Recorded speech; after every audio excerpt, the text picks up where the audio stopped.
Hey Covenant, my name is Patrick Griffey, the Associate Director of Discipleship, and this is Wednesday Rewind.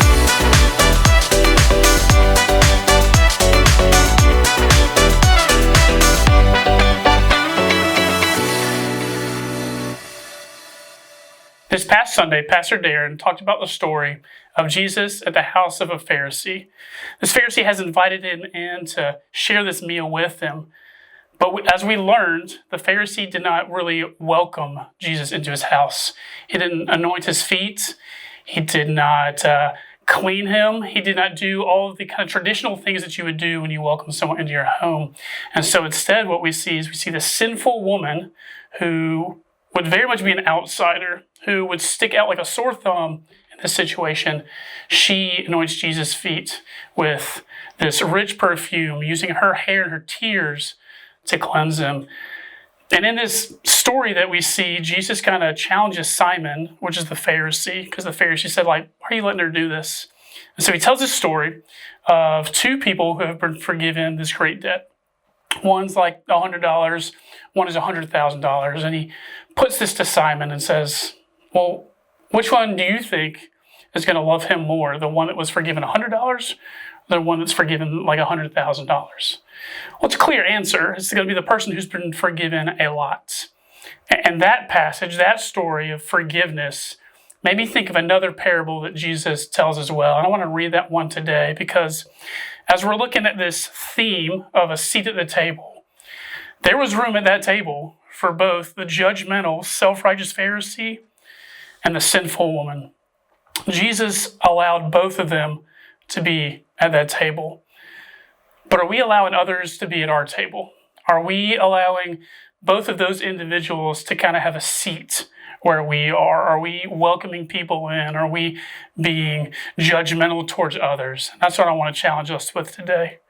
And so this parable comes from Matthew 18, and we're going to be reading verses 21 through 35. Then Peter came to Jesus and asked, Lord, how many times shall I forgive my brother or sister who sins against me? Up to 7 times? Jesus answered, I tell you, not 7 times, but 77 times. Therefore, the kingdom of heaven is like a king who wanted to settle accounts with his servants.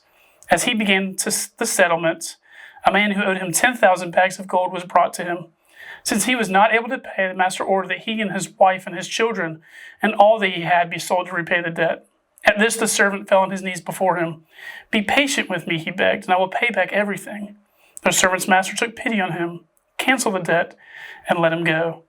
But when that servant went out, he found one of his fellow servants who owed him 100 silver coins. He grabbed him and began to choke him. Pay back what you owe me, he demanded. His fellow servant fell to his knees and begged him, Be patient with me, and I will pay it back. But he refused. Instead, he went off and had the man thrown into prison until he could pay the debt.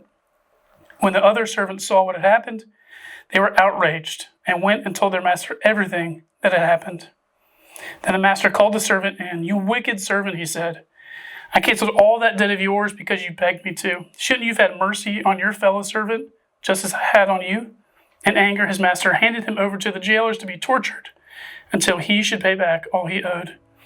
This is how my heavenly Father will treat each of you unless you forgive your brother or sister from your heart.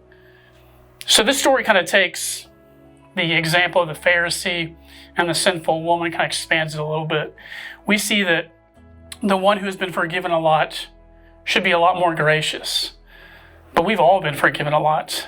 And are we that gracious with others? Are we gracious with the sins that others commit against us when we've been obviously forgiven a great debt? A debt that we can't pay ourselves, that Jesus Christ had to pay for us. But then how are we responding to the sins of others? And again, anytime I've done this, anytime I've preached, I try to be very vulnerable, transparent, maybe authentic, and say that I struggle with this as well. There are people that have wronged me or caused harm to me, and I struggle to forgive. But I know I've been forgiven a great debt. I have done things to the Lord and to others I cannot possibly repay. There's nothing I can do to kind of fix those things. But it's through God's grace that I'm able to still have a relationship with Him. It's through God's grace I'm able to have a relationship with others. So how am I extending grace to others? How are you extending grace to others in your life that may have wronged you? Do you expect forgiveness for the things that you've been guilty of committing to others? How have you confessed those things? And I really want to invite you this Sunday, selfishly, I'm going to be preaching, and I really want to expand on this idea of this open table as we have a communion Sunday, as we go to the Lord's table to eat the bread, drink the cup. That is an open table. It's open to everyone, regardless of what you've done, regardless of what you haven't done. That is a table that is open to all of us. So join us this Sunday as we look at the Last Supper.